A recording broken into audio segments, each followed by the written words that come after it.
Ghișeală astăzi după multă ploaie. Forestierul e foarte ud cu peliculă de noroi deasupra. Încă nu am anvelope schimbate, tot pe cele cu care au venit și nu prea bună de noroi. Dar na, principalul e că suntem pe motoare. Vremea, temperatura e destul de ok, vreo 6-7 grade, umezial în schimb. Sperăm să scăpăm de iarna suedeză. Suntem undeva pe malul unui lac mare. Nu m-am uitat pe hartă să văd cum zice.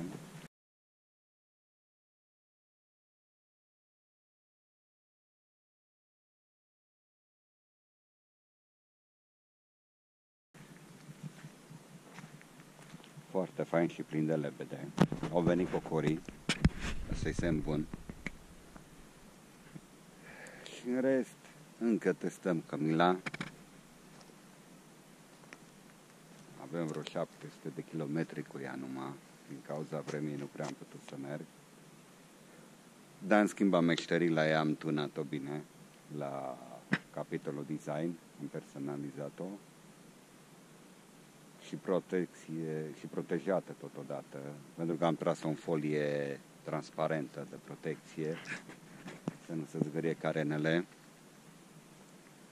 și multe altele și mai urmează. Deocamdată atât.